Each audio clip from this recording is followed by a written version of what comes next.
నమస్కారం. ఆశోక్తి ధర్మ సందేహంలో సమాధానాల్లో భాగంగా ఈ పెద్దలు చెప్పినటువంటి విషయాలు అంటే నాకు కలిగినటువంటి సందేహాన్ని ఈ అపరకర్మలు చేసేటటువంటి పెద్దల్ని, శాస్త్రం చదువుకున్న పెద్దల్ని అడగగా వారు సమాధానాలు చెప్పారు.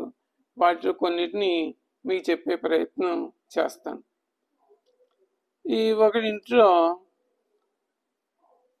తల్లి మరణిస్తుంది, ఒక యజమాని తల్లి మరణిస్తుంది. కానీ అతని తల్లి అత్తగారు జీవించి ఉంటుంది.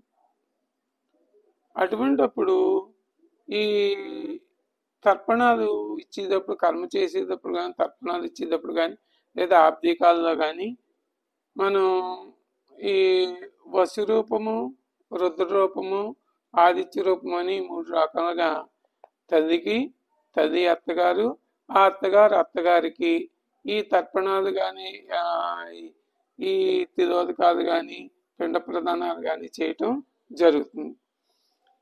ఈ తల్లి చనిపోయి అత్తగారు బ్రతికి ఉండగా ఎలా ఇవ్వాలి అంటే, ఈ తర్పణాల్లో వసు రూపము, రుద్ర రూపము కూడా 2 తల్లికే చెప్పాలట. చెప్పి తర్వాత ఆదిత్య రూపం తల్లి అత్తగారికి చెప్పాలి. అంటే బ్రతికి ఉన్నటువంటి తల్లి అత్తగారిని వదిలేసి తల్లికే ఈ వసు రూపము, రుద్ర రూపము చెప్పి తర్పణాలు ఇచ్చి, ఆదిత్య రూపం మాత్రం తల్లి అత్తగారికి ఇవ్వాలి. కనుక ఈ విషయాన్ని గమనించవలసిందిగా కోరుతున్నాను. మరొక విషయం, ఈ బంధుత్వాలు రాకపోకలు లేకుండా మళ్ళీ కలవాలి అనుకున్నప్పుడు కలవచ్చా కలవకూడదా? ఈ విషయంలో ఈ బంధుత్వాలు రాకపోకలు కనుక 12 సంవత్సరాలు దాటినట్లయితే, అంటే రాకపోకలు లేకుండా ఒకరింటి ఒకటి వెళ్లకుండా 12 సంవత్సరాలు దాటిపోయినట్లయితే ఇంకా ఒకరింటి ఒకళ్ళు రాకపోకలు చేయకూడదు. వాళ్ళ ఇంట్లో వీళ్ళు, వీరింట్లో వాళ్ళు భోజనాలు అవి కూడా చేయకూడదు.